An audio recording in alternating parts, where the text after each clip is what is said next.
sont vos premiers mots quand vous avez vu ce qui se passe? Bon, nous sommes satisfaits, on se dit alhamdulillah, de la réalisation de cette infrastructure qui a été laissée à elle-même depuis plus de 7 ans. Donc il faut le dire, la voie était rompue. Vous nous aviez même demandé il y a 6 mois, est-ce que ça serait possible maintenant de faire le Dakar-Tamba en fin d'année. Donc vous le constatez avec nous, aujourd'hui nous avons pu accomplir cet objectif qui était de reprendre la plateforme ferroviaire jusqu'à Tambacounda. Les problèmes étaient nombreux parce qu'il y avait les actes de sabotage, il y avait les ouvrages d'art qui étaient complètement emportés par les eaux de pluie. Mais grâce à l'expertise, à la compétence et au dévouement de nos collègues, nous avons pu accomplir la mission et qui nous rassure sur la suite du projet.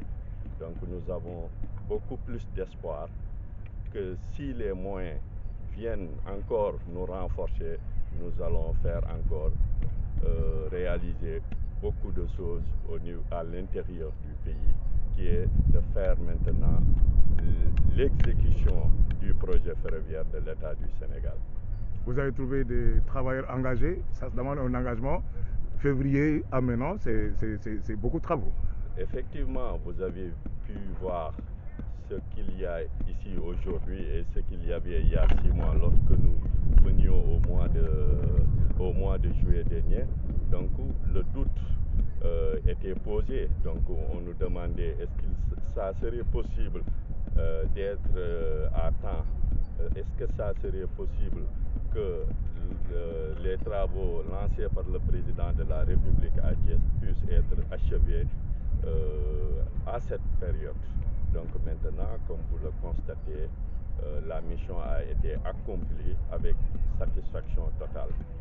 Et qu'en est-il par rapport à l'amélioration des conditions de travail? Là aussi, on peut dire qu'il y a beaucoup d'avancées parce que vous avez pu le voir en semaine dernière, nous étions en négociation avec la direction générale qui a pu maintenant comprendre notre souci.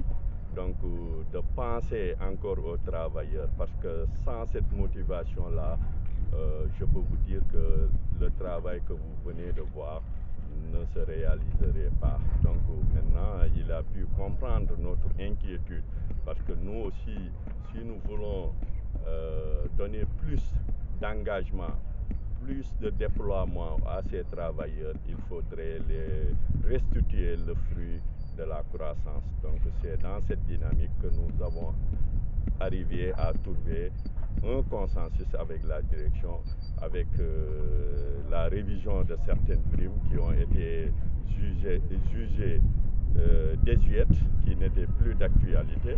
Donc on a pu reconsidérer pas mal de choses dans le cadre social. L'espoir est permis pour la renaissance du rail. Effectivement, nous continuons toujours de plaider du côté de l'État du Sénégal et des investisseurs de venir encore accompagner plus le chemin de fer.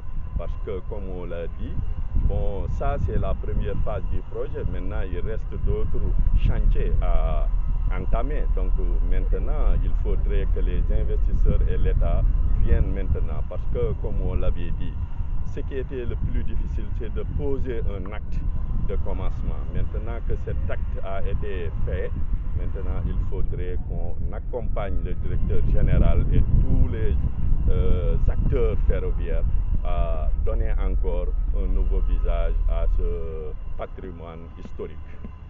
Et la prochaine étape de votre tournée? La prochaine étape, c'est de faire maintenant, on va faire une descente sur toute la ligne. Parce que, comme vous l'aviez dit, on attendait d'abord qu'on nous donne assurance à ce qu'une liaison puisse se faire de Dakar jusqu'à Tambacounda. Vous avez vu avant-hier, le directeur est venu avec cette boureuse. Donc maintenant que nous sommes rassurés sur la liaison, donc on va faire une descente sur Koungheul, sur Koussanar, Guinguinéo pour s'enquérir de l'état de satisfaction de l'ensemble des responsables qui étaient sur le chantier.